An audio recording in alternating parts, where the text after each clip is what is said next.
This is my daughter-in-law's 2008 Chevy Equinox with a 3.4 liter engine, and it's got the automatic transmission in it. It's the Toyota automatic transmission. I'm going to show you how to check the fluid and also change the fluid, which I've already done. The filter is deep inside the transmission and you can't service it without dismantling the transmission. So anyway, this dipstick's a little bit fun to find. If you've been looking for it, then I'll show you where it's at. And all right, here we go.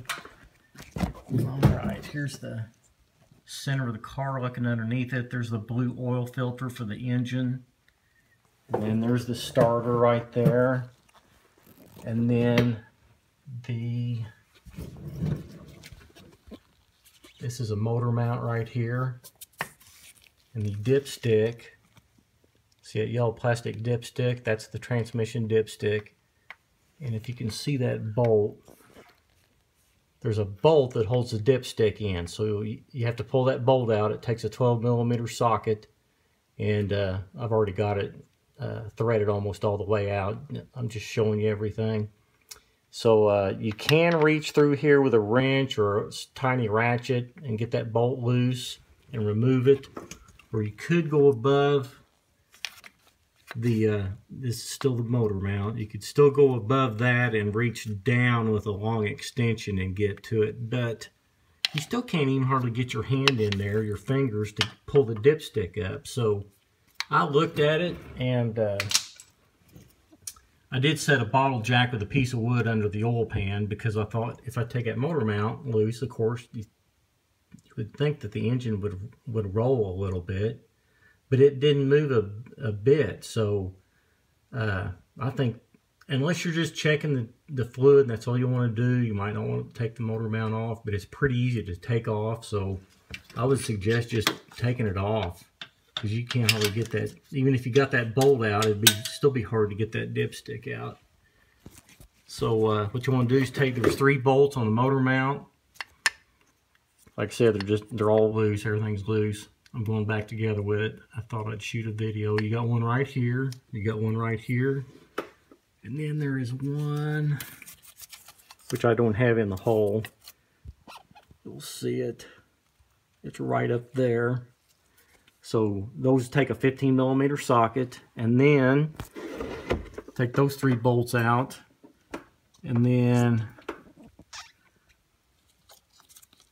here's your rubber part of the motor mount. Take this bolt out, and it takes an 18mm socket, so I'll go ahead and pull it out. And these bolts, you know, they were pretty tight, and I had a long handled, let me show you. I was using this long handled snap-on 3/8 drive flex head ratchet, and it broke them loose pretty easy. So well, yours might be different, but these weren't that tight. I mean, they were good and snug, but they weren't horrible. So anyway, get your motor mount loose, and I could not get it out of the car. I tried everything, all different positions and everything, moving it around, and I jacked the engine up a little bit with my bottle jack, so it won't come out of there. So what I did, kind of push it up. Sorry, I'm so shaky with the phone. I pushed it up, kinda, and then kind of pulled it towards the front of the car, and I took a bungee cord, put a bungee cord on it, and it's ran over here and hooked to the frame on the passenger side. So now you can get to the dipstick real easy. Let me get my flashlight.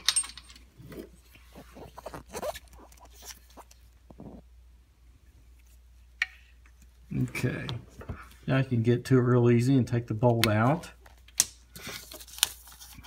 Well, it's not real easy, but get the bolt out. And then there's an O-ring on that dipstick, and when I went to play, and it's just plastic, so be careful with it.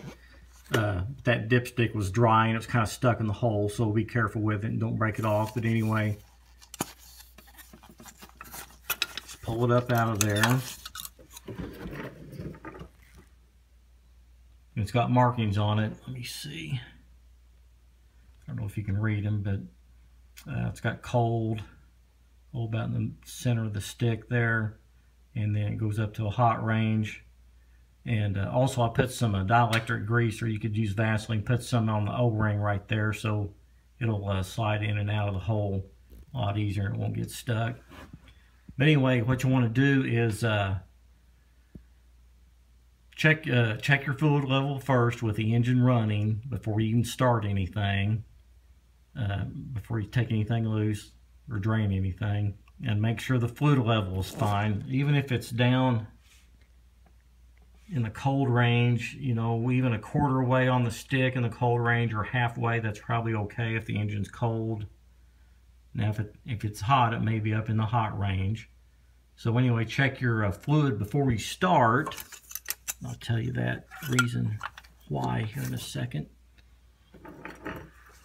And here's the drain plug right here. Here again, let's show you. Here's your cooler lines. First, I thought that there might be a filter in this black pan, but there's not. I looked online, and it's internal, so you can't change it. All you can do is drain and replace the fluid. So the drain plug is right here, and it's probably, I think, a 24mm socket, but you can't get a socket in there. I had to use a wrench, and I didn't have a big enough metric wrench, but a 15/16 wrench fit that just fine. So anyway, just unscrew that. There's an aluminum sealing washer on it, so don't lose that. So just take that out, drain your fluid. Of course, put your plug back in when it's done draining, and then fill the transmission with fluid. I'll show you what to use here in a second. But the reason you want, if you'll check your level first and you know it's right, and then when you drain that out, you can take a milk jug or something and measure how much you've drained out. That way you know how much to put back in instead of making a guesswork out of it. You can save a jug like this. It's an oil jug, 5-quart, and it's got markings on the side, so you could drain your transmission fluid and then pour it in that and measure and see how much you had in it. That way you know how much to put right back in it. This one drained out 3.5 quarts. When you're putting your fluid in, this little funnel here, which I think you can buy just about anywhere, works good, and I had a piece of hose on it. This is 1/2-inch fuel line, and that fits right in the hole of the transmission. Nice and snug, so there's no spillage at all when you're pouring it in. This is 12 inches long. Actually, this is just a piece I had, but at least 4 inches longer would be better, maybe even 6. That would get this end up a little bit higher when you're pouring the fluid in the funnel. But that worked great. And you need to use Toyota Type T4 fluid, and I use this Max Life by Valvoline. It's multi-purpose, and on the back of the bottle it does say that it's compatible with T4. Also, this is also Valvoline import. It says the same thing on the back of it, so just make sure it says T4 on it. You don't want to use anything but that. And then a friend of mine works at a transmission shop, and he suggested that I put this lube guard in there. There's 3 of them, and this is the red bottle.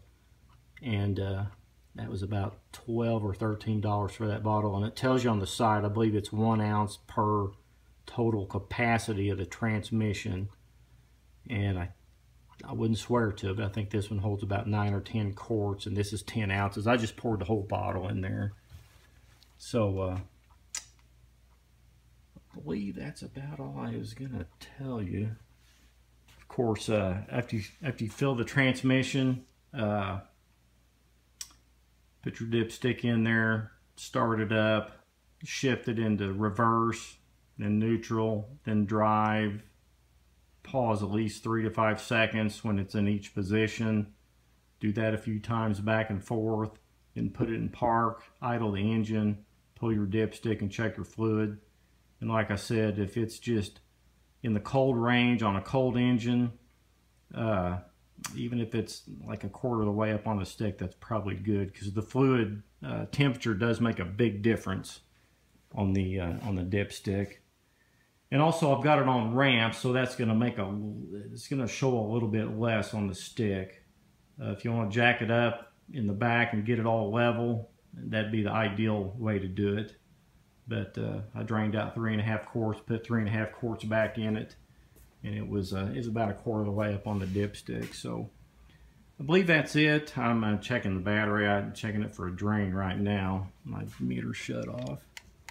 But seems like there's something else is going to tell you. Oh yeah.